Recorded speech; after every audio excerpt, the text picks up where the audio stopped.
धर्मान् निबोधत।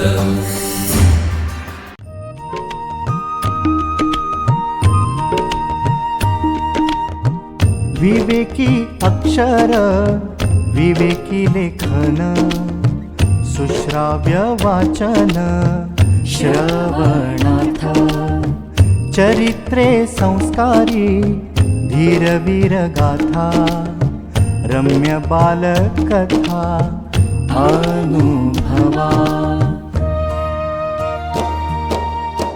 अमृताचे शब्द थोर आणि सान सगळ्यांचे कान आनंदावे चालता बोलता ऐकावे पहावे ज्ञानी होत जावे सहजची।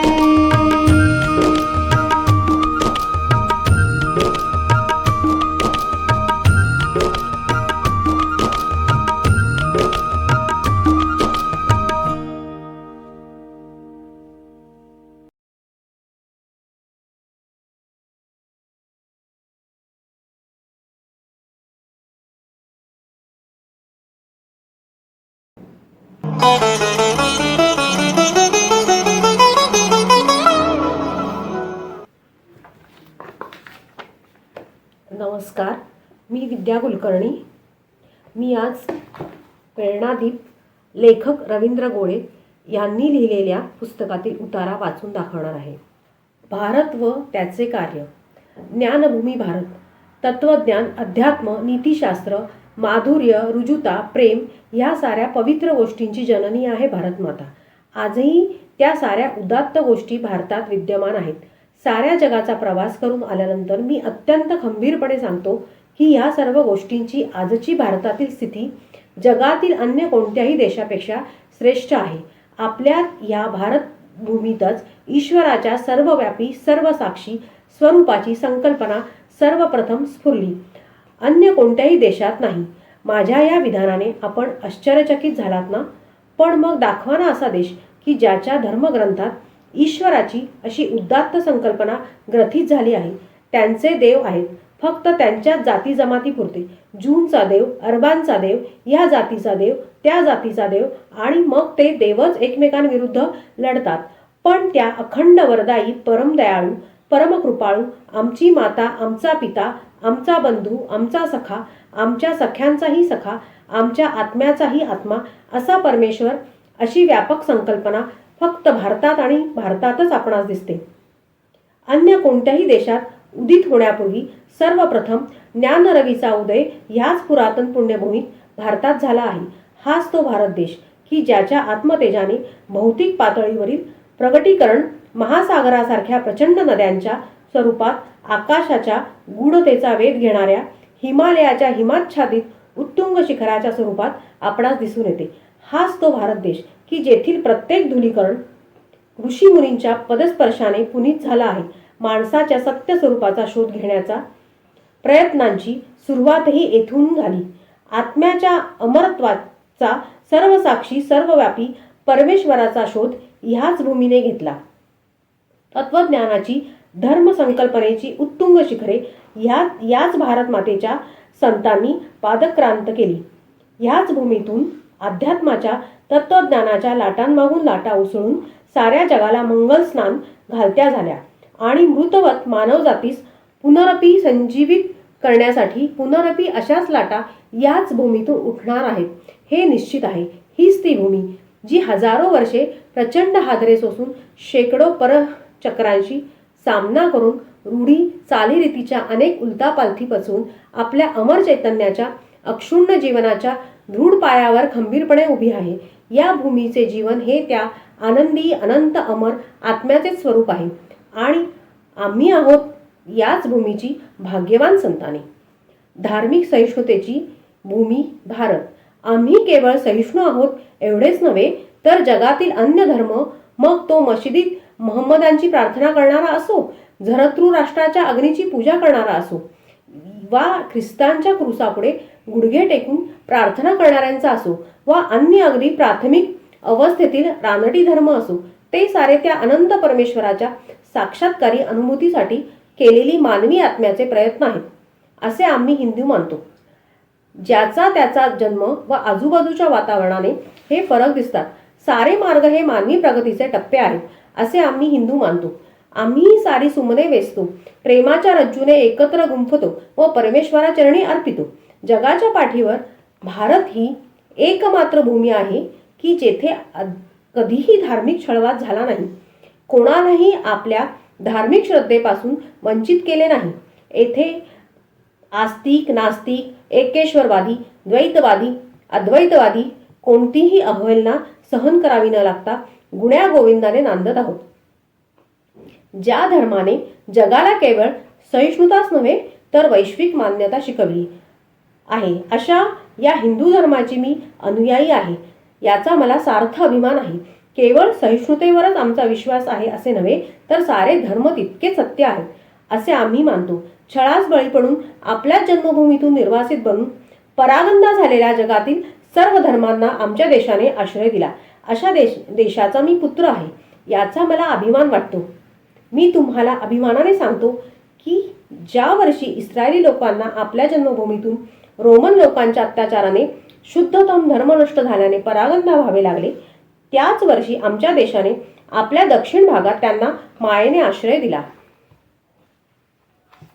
अशा हिंदू धर्माचा मी अनुयायी असल्याचा मला अभिमान वाटतो की ज्याने झरतृराष्ट्रीयन धर्मानुयायांना आपल्या कुशीत आश्रय दिला व आजही ते तेथे विद्यमान आहेत. भारतात हिंदू धर्मियांनी कोणाही अन्य धर्माचा कधीही छळ केला नाही. जगातील सर्व धर्माविषयी त्यांनी सदा परम आदरच बाळगला आहे. आपल्याच मायभूमीतून जबरदस्तीने हाकलून काढल्या गेलेल्या हिब्रूंच्या एका गटाने ह्या भारतभूमीचा आश्रय घेतला. आजही मलबारी ज्यू म्हणून ते नांदत आहेत. तसेच आपल्या देशातून परागंदा व्हाव्या लागलेल्या पारशी समाजाच्या एका गटास आम्हीच आश्रय दिला आणि ते आज आमच्या समाजाचे एक अंग बनून मुंबईचा पारसी म्हणून सुखाने कालक्रमण करीत आहेत. असाच एक ख्रिस्ती लोकांचा गट जो स्वतःस येशू ख्रिस्ताचा शिष्य सेंट थॉमस यांच्याबरोबर भारतात आला असे मानतो, त्यासही भारताने आश्रय दिला. एवढेच नव्हे तर आपल्या मताप्रमाणे धर्मावलंबन करण्यास सहकार्य केले. आज त्यांचेच वंशज येथे आनंदाने वास्तव्य करून आहेत आणि या परम सहिष्णुतेचा वारसा आजही जिवंत आहे. तो सदैव टिकूनच राहणार आहे. धार्मिक स्वातंत्र्याची ही दिव्य कल्पना भारतात चिरंतन आहे आणि तुम्ही लक्षात ठेवा, स्वातंत्र्य ही विकासाची प्राथमिक आवश्यकता आहे. येथे आम्ही आमच्या हातांनी मुस्लिमांना मशिदी बांधून दिल्या, ख्रिश्चनांना गिरजाघरे बांधून दिली. हे फक्त भारतातच घडू शकते. असे जगात अन्यत्र कुठेही घडले नाही, घडणार नाही.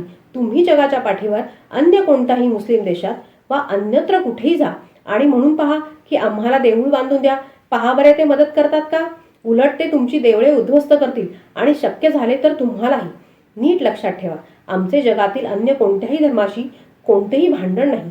आम्ही प्रत्येकाचे आपापले एक इष्टदैवत आहे असे आम्ही मानतो. पण आम्ही असे पाहतो की कोणी एक परधर्मीय माणूस येतो आणि आम्हास सांगतो हा आणि हाच एकमेव मार्ग आहे. एवढेच नव्हे तर तलवारीच्या बळावर तो आम्हावर लादू पाहतो. तेव्हा मात्र आम्ही त्यास चार खरमरीत गोष्टी ऐकवतो. अशा लोकांशी प्रेमाच्या गप्पा मारणे म्हणजे शुद्ध मूर्खपणाच होय.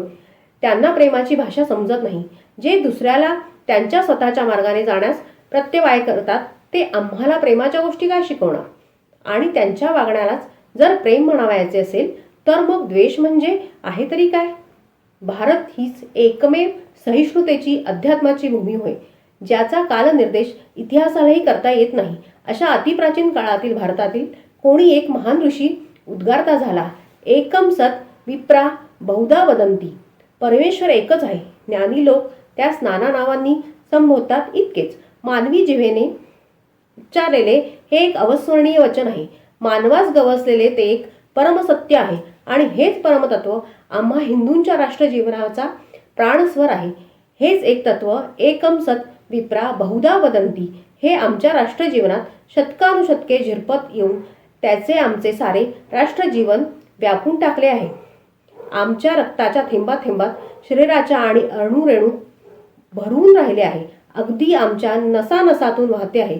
म्हणूनच जे लोक आमच्या विनाशासाठी कटिबद्ध आहेत अशा लोकांसाठीही आम्ही मशिदी गिरजाघरे उभारली आहेत. मला जर कोणी विचारले की भारताच्या श्रेष्ठत्वाचे मर्म काय, तर मी सांगेन आम्ही कोणावरही अत्याचार करून विजय मिळवला नाही. त्यातच भारताचे श्रेष्ठत्व साठवलेले आहे. हाच आमचा गौरव आहे. तुम्ही सदा सर्व काळ ऐकत आला आहात आणि कधी कधी मला त्याचा खेदही होतो की आमच्यातील ज्यांना आम्ही ज्ञानी समजतो, विद्वान समजतो, असे लोक आपल्याच धर्माची अवहेलना करतात का? तर म्हणे या धर्माने कधी दुसऱ्या धर्माचा पाडाव केला नाही. माझ्या मते तर हीच गोष्ट इतर धर्माहून आमचा धर्म श्रेष्ठ असल्याचे द्योतक आहे. आम्ही कोणाच्या धर्मावर आक्रमण केले नाही, धर्मासाठी दुसऱ्याचे रक्त सांडले नाही. आमच्या तोंडून सदा सर्व काळ दुसऱ्यांना आशीर्वाद देणारे, शांती प्रदान करणारे शब्द उच्चारले गेले आहेत. प्रेमाचे, सहानुभूतीचे शब्द आम्ही बोललो आहोत. ह्याच आणि फक्त ह्याच भूमीतून सहिष्णुतेचा मंत्र जगभर प्रसारित झाला आहे. येथील व केवळ येथीलच दैनंदिन जीवनात सहिष्णुतेचा व सहकार्याचा मंत्र आचरणात आणला गेला आहे. बाकी सर्व देशात तो केवळ शब्दकोशातच बंदिस्त आहे. फक्त येथे आणि येथेच हिंदूंकडून मुसलमान बांधवांसाठी मशिदी व ख्रिश्चन बांधवांसाठी गिरजाघरे बांधली गेली. जगात आता ही गोष्ट सिद्ध झाली आहे की शुचिता, पावित्र्य, दातृत्व ही काही जगातील कोणा एका धर्माची मिरासदारी नाही. जगातील प्रत्येक धर्मात अतिउच्च आदर्शचरित नरनारींनी जन्म घेतला आहे. ह्या ढवळाढवळीत वस्तुस्थितीकडे डोळेझाक करून माझाच धर्म जगावर अधिराज्य करील असे म्हणाल तर त्याची मी मनपूर्वक कीव करीन आणि त्यास मी हे निक्षून सांगेन की सर्व विरोधास ठोकरून प्रत्येक धर्मध्वजावर फारच लवकर लिहिले जाईल की संघर्ष नव्हे सहकार्य, विध्वंस नव्हे स्वीकार हवा, अशांती नको, सुसंगती व शांती हवी.